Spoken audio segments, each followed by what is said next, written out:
At its core, Mafia 2 is a third-person action crime game. It has all the exciting car chases, all the gunfights and all the melee combat that you'd expect from a game like this. Our target kind of experience was very much things like Goodfellas, Godfather, very kind of adult movies with very serious themes. And for that to happen, we needed the game world to be realistic. Shooting is one of the most important things in the game, and obviously, as we try to be realistic, our weapons are quite lethal. We really want it to feel like deadly combat. What we don't want is the player sort of rushing enemies and doing things like that, you know. You can only take 2 or 3 shots before you actually die. If someone shoots at you, the first instinct is to get behind some cover.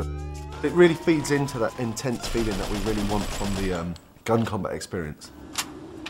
We spent a lot of time and effort on the cover system because the player will spend a lot of time using it. But you have to be careful because the cover can often be easily destroyed. So if you're hiding behind a fence and it starts to disintegrate, it's time to move elsewhere. This destructibility was a big thing for us. We wanted to fill the whole city with a massive number of destructible objects, so the player felt that they could pretty much destroy anything. The player can use a wide range of weapons, from pistols to submachine guns. Of course, we had to include the classic Tommy gun that everyone knows from the Mafia movies. We do massive explosions from different stuff, like vehicles can be exploded. With some Molotov cocktails, they'll sort of set fire to the gasoline as it falls on the floor.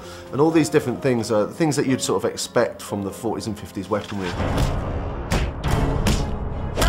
Melee combat in the game is a really sort of visceral experience. We wanted it to feel really brutal. So it's a very simple system. Using 2 buttons, you perform these either hard punches or light punches. And then using a combination of these, you perform these finishing moves. And the coolest thing is these finishing moves are sort of context sensitive as to where you are in the world. So if you're stood near the hood of a car, then the player might punch a guy and then sort of smash his head against the hood of the car, which is a really cool thing.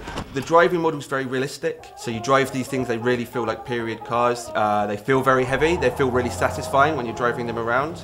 Once you get familiar with the controls, there's a real skill to doing the handbrake turns, the donuts and the skids in the street.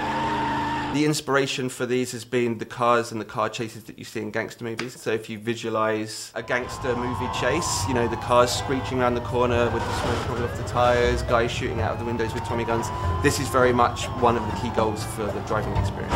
We've got like a few features in the game which allow the player to sort of like personalise their vehicle. In the body shops you can customise the car a fair deal. You choose the car that you like the best. You know, I'm going to choose to take this car on the mission because it's better than every other car in the city. I think that's a pretty cool decision to make. Our gameplay is great. We've got shooting, car chasing, everything a game needs, but we also need to link it to the story to create a believable game.